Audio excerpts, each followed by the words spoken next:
नमस्कार दोस्तों, स्वागत है आपके अपने YouTube चैनल। दोस्तों आज हम करेंगे Rajasthan fire service question practice set 40 के बारे में। तो उससे पहले चैनल पर नए हैं तो एक बार सब्सक्राइब का बटन जरूर दबा दें। वीडियो अच्छी लगे तो लाइक करें, कमेंट करें, शेयर करें। तो चलिए फ्रेंड्स, अधिक समय ना लेते हुए टॉपिक को शुरू करते हैं। फर्स्ट क्वेश्चन है अपने पास कि standard for commissioning of fire protection and life safety system का एनएफपीए कोड कितना होता है। ऑप्शन ए है अपने पास में 3, ऑप्शन बी 12, सी 11 और ऑप्शन नंबर डी है 2। तो इन चार ऑप्शन में हमें आंसर को सिलेक्ट करना है कि standard for commissioning of fire protection and life safety system का एनएफपीए कोड क्या होगा। तो आंसर है ऑप्शन नंबर ए 3 जो एनएफपीए है वो किसका होता है, commissioning of fire protection and life safety system. अगर हम बात करें 12 के बारे में तो 12 जो एनएफपीए कोड है वो किसका होता है, वो होता है कार्बन डाइऑक्साइड एक्सटिंग्विशिंग मीडिया। बात करें 11 के बारे में तो 11 जो एनएफपीए कोड है वो होगा low medium and high expansion foam. और लास्ट आता है अपने पास में 2 जो एनएफपीए कोड है वो किसका होता है, हाइड्रोजन सिस्टम का। नेक्स्ट क्वेश्चन की तरफ बात करते हैं। नेक्स्ट क्वेश्चन है अपने पास में कि फायर बीटर का आईएस कोड कितना होता है। ऑप्शन ए 8096, बी 2546, सी 884 और ऑप्शन नंबर डी है 942। तो इन चार ऑप्शन में हमें आंसर को सिलेक्ट करना है कि फायर बीटर का आईएस कोड कितना होता है। तो फायर बीटर का आईएस कोड कितना होता है, 8096। और अगर हम बात करें 2546 की तो 2546 होता है किसका, फायर बकेट का। और बात करें 884 तो 884 होता है first aid fire hose reel fire fighting. Hose reel fire fighting जो आईएस कोड होता है वो कितना होगा, 884। और अगर हम बात करें 942 के बारे में तो 942 जो आईएस कोड होता है वो होगा पोर्टेबल फायर पंप का। जब भी किसी भी स्थान के ऊपर जंगली क्षेत्र के अंदर आग लगती है तो उस दौरान फायर टेंडर के साथ में एक पोर्टेबल पंप जोड़ करके लेकर के जाया जाता है जिसके द्वारा पानी लेकर के आग को बुझाते हैं। तो उसी पंप के बारे में दिया गया है। तो उसी पंप का आईएस कोड कितना होता है, 942। और उसके एलपीएम की अगर हम बात करें तो 275 उसका एलपीएम होता है।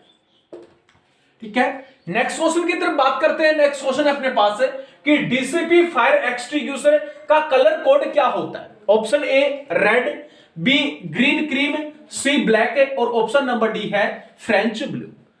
डीसीपी ड्राई केमिकल टाइप जो पाउडर फायर एक्सटिंग्विशर होता है उसका कलर कोड कैसा होगा। अगर हम बात करें रेड के बारे में तो रेड किसका होता है, वाटर टाइप फायर एक्सटिंग्विशर का। ग्रीन क्रीम किसका होता है तो वो होगा फोम टाइप फायर एक्सटिंग्विशर का। और ब्लैक की अगर हम बात करें तो वो होता है CO2 फायर एक्सटिंग्विशर का। लास्ट कौन सा बचा, फ्रेंच ब्लू। तो फ्रेंच ब्लू होता है किसका, डीसीपी फायर एक्सटिंग्विशर का। हो सकता है पूछा जाए कि डीसीपी टाइप जो फायर एक्सटिंग्विशर है उसके अंदर कौन सा पाउडर भरा होता है, तो लिखेंगे mono ammonium phosphate. Mono ammonium phosphate जो पाउडर है वो उसके अंदर भरा होता है। नेक्स्ट क्वेश्चन की तरफ बात करते हैं। नेक्स्ट क्वेश्चन अपने पास है कि पदार्थ की कुल कितनी अवस्थाएं होती हैं, 2, 3, 4 या फिर 6। तो पदार्थ की कुल कितनी अवस्थाएं होती हैं, 3। कौन कौन सी, सबसे पहले आता है ठोस, दूसरा होगा द्रव्य और तीसरा होता है गैस। तो पदार्थ की टोटल कितनी अवस्थाएं होती हैं, 3 होती हैं, ठोस, द्रव, गैस। अगर बात करें ईंधन के बारे में तो ईंधन भी कितने प्रकार का है, 3 ही प्रकार का होता है, ठोस, द्रव और गैस। एक ही क्वेश्चन के अंदर 2-3 क्वेश्चन निकल जाते हैं इस प्रकार से। तो आंसर होगा पदार्थ की कुल कितनी अवस्थाएं हैं, 3। नेक्स्ट क्वेश्चन की तरफ बात करते हैं। नेक्स्ट क्वेश्चन है कि नेशनल सेफ्टी डे कब मनाया जाता है, 4 मार्च, 14 अप्रैल, 1 अप्रैल और ऑप्शन नंबर डी है 12 जनवरी। तो नेशनल सेफ्टी डे कब मनाया जाता है, आंसर होगा ऑप्शन नंबर ए 4 मार्च। 4 मार्च को नेशनल सेफ्टी डे के रूप में मनाया जाता है। और अगर हम बात करें 14 अप्रैल तो फायर डे, 14 अप्रैल फायर डे के रूप में मनाते हैं। और अगर हम बात करें 1 अप्रैल, तो 1 अप्रैल के दिन कौन सा दिवस मनाते हैं हम? आरबीआई, ठीक है ना। 1 अप्रैल को भी मनाते हैं हम कौन सा? आरबीआई। तो RBI reserve bank of India, जिसकी स्थापना 1 अप्रैल 1935 के अंदर हुई थी। तो 1 अप्रैल को आरबीआई डे के रूप में मनाते हैं। और बचा कौन सा? 12 जनवरी। 12 जनवरी को हम मनाते हैं युवा दिवस के रूप में, ठीक है। नेक्स्ट क्वेश्चन की तरफ बात करते हैं। नेक्स्ट क्वेश्चन अपने पास है कि बी क्लास फायर कौन सी क्लास की होती है? ठोस पदार्थ की, बी तरल पदार्थ की, सी गैस, और ऑप्शन नंबर डी है धातु की। तो बी क्लास की जो फायर है वो कौन सी क्लास की होगी? देखिए, A class fire solid fire, B class fire liquid, C class है गैस, डी की बात करें तो मेटल, और बचा ई इलेक्ट्रिक फायर। तो इसके बारे में बी क्लास के बारे में पूछा गया है कि बी क्लास कौन सी फायर होगी, तो आंसर होगा बी लिक्विड फायर। तरल पदार्थ के अंदर जो आग लगती है, डीजल, पेट्रोल, केरोसिन, रंग, पेंट, ग्रीस, तो इसके अंदर जो आग होगी वो कौन सी? बी क्लास फायर होगी। अगर हम बात करें फायर का आग का एनएफपी कोड के बारे में, तो एनएफपी कोड की अगर हम बात करें तो फायर का कितना होता है? 1 होता है। एक फायर का एनएफपी कोड होता है। फायर की फुल फॉर्म की अगर हम देखें, FIRE, एफ से बनता है फाइंड, आई से इंफॉर्मेशन, आर से रेस्ट्रिक्ट, और ई से एक्सट्रीग्यूसिंग। ये होती है फायर की full form, find, information, restrict and extinguishing, क्या। और अगर इस फायर की अगर ई हम हटा दें तो क्या बनेगा? FIR, fire. तो फायर ये इससे अलग हो जाती है। एक हुई FIRE और दूसरा होता है FIR। जब भी किसी भी स्थान के ऊपर घटना होती है तो उसका जो सबसे पहले जो लिखित दस्तावेज होता है वो क्या कहलाएगा? फायर, ठीक है। फर्स्ट इंफॉर्मेशन रिपोर्ट, ये इसकी फुल फॉर्म होती है, फर्स्ट इंफॉर्मेशन रिपोर्ट। जब भी किसी भी स्थान के ऊपर एक्सीडेंट हो जाता है, कोई दुर्घटना हो जाती है, तो हम क्या करते हैं? उसकी FIR लिखते हैं। तो वही FIR है ये। तो फर्स्ट इंफॉर्मेशन रिपोर्ट इसकी फुल फॉर्म होती है। अगर हम बात करें कि जब किसी भी स्थान के ऊपर आग लगती है या दुर्घटना होती है तो कौन कौन से कॉन्टैक्ट नंबर के बारे में हमें पता होना चाहिए? सबसे पहले होता है पुलिस। तो पुलिस का जो कॉन्टैक्ट नंबर है वो कितना होगा? 100। उसके बाद में आता है फायर। फायर का जो कॉन्टैक्ट नंबर है वो कितना होता है? 101। अगर हम बात करें एम्बुलेंस के बारे में, एम्बुलेंस का कितना होता है? 102। और डिजास्टर जो मैनेजमेंट है उसका कितना होगा? 108। आपदा जो प्रबंधक जो डिपार्टमेंट है, डिजास्टर जो मैनेजमेंट है, उसका कितना होगा? 108। और अगर हम बात करें महिला हेल्पलाइन नंबर, तो वो होता है 1091। तो ये इंपॉर्टेंट नंबर हैं, बहुत बार पूछे जाते हैं, तो इनके बारे में जानकारी होनी जरूरी है। नेक्स्ट क्वेश्चन की तरफ बात करते हैं। नेक्स्ट क्वेश्चन अपने पास में, बिजली वोल्ट के अनुसार जो ट्रांसफार्मर होते हैं वो कितने प्रकार के होते हैं? 3, 2, 4 या फिर 5?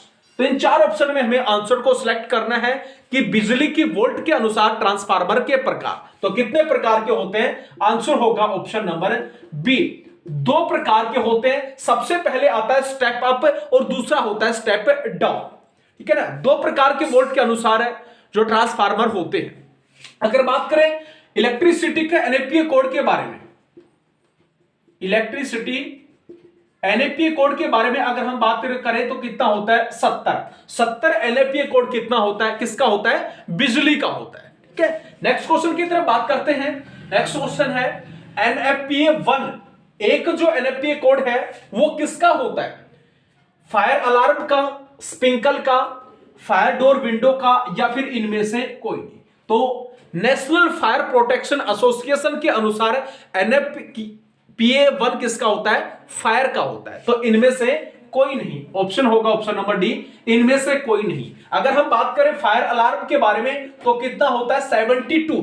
और बात करें स्प्रिंकल सिस्टम के बारे में तो इंस्टॉलेशन ऑफ स्प्रिंकल सिस्टम कितना होता है? एनएफपीए 13। और फायर विंडो और डोर का एनएपीए कोड कितना होगा 80। क्लियर है। नेक्स्ट क्वेश्चन की तरफ बात करते हैं। नेक्स्ट क्वेश्चन है कि ओसीटीईटी में ई किसको परिभाषित करता है? तो ई से क्या बनेगा? एक्सकैवेशन, एग्जिट, एंड या फिर ये सभी। तो ई से क्या बनता है? आंसर होगा ऑप्शन नंबर बी, एग्जिट। जब भी किसी भी स्थान के ऊपर दुर्घटना होती है, आग लगती है, तो उस दौरान इस फॉर्मूले के अनुसार हम क्या करते हैं? उसे बचाव कार्य को शुरू करते हैं। सबसे पहले क्या करेंगे? ओ से बनता है ऑक्यूपेंसी। उसके अंदर बिल्डिंग में देखेंगे, जांचेंगे कि टोटल व्यक्तियों की संख्या कितनी है, वृद्ध व्यक्ति कितने, जवान कितने हैं, ठीक है, और बूढ़े व्यक्ति कितने। उसके पश्चात हम क्या करेंगे? सी, कंस्ट्रक्शन। कंस्ट्रक्शन यानी कि बिल्डिंग जो है उसके अंदर कौन सा मटेरियल डाल करके उसको बनाया गया, ठीक है। फिर उसके पश्चात आता है टी। टी से होता है ट्रेवल डिस्टेंस।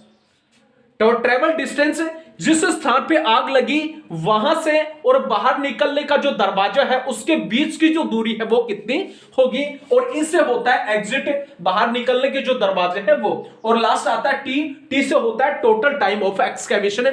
जब भी आपकी टीम जो फायर की उस स्थान पर पहुंची तो कितने समय के अंदर आग को बुझाने का काम किया गया। तो इससे क्या बनता है? एग्जिट। नेक्स्ट क्वेश्चन की तरफ बात करते हैं। केंद्रीय भवन निर्माण केंद्र कहां पे स्थित है? Option A Roorkee, B Delhi, C Kanpur और ऑप्शन नंबर डी है शिमला। तो केंद्रीय भवन निर्माण जो केंद्र है वो कहां पे स्थित है? ऑप्शन होगा ए, रुड़की के अंदर स्थित है। अगर हम बात करें दिल्ली, तो दिल्ली के अंदर क्या है? कृषि। कृषि का जो अनुसंधान केंद्र है वो कहां पे स्थित है? नई दिल्ली के अंदर। कानपुर के अंदर दलहन। और शिमला की अगर हम बात करें तो शिमला के अंदर क्या है? शिमला के अंदर है आलू अनुसंधान केंद्र। नेक्स्ट क्वेश्चन की तरफ बात करते हैं। नेक्स्ट क्वेश्चन है स्कैफोल्ड का आईएस कोड कितना होता है? ऑप्शन ए 3696, बी 14851, सी 3521 और ऑप्शन नंबर डी है ये सभी। तो स्कैफोल्ड, मचान और लेडर का आईएस कोड कितना होता है? आंसर होगा ऑप्शन नंबर ए 3696 होता है। और अगर हम बात करें 14851 की तो वो किसका होता है? फायर होज मेंटेनेंस। लास्ट आता है 3521 जो आईएस कोड है वो किसका होगा? वो होगा सेफ्टी बेल्ट। Safety belt 3521। तो ये थी आज की क्लास।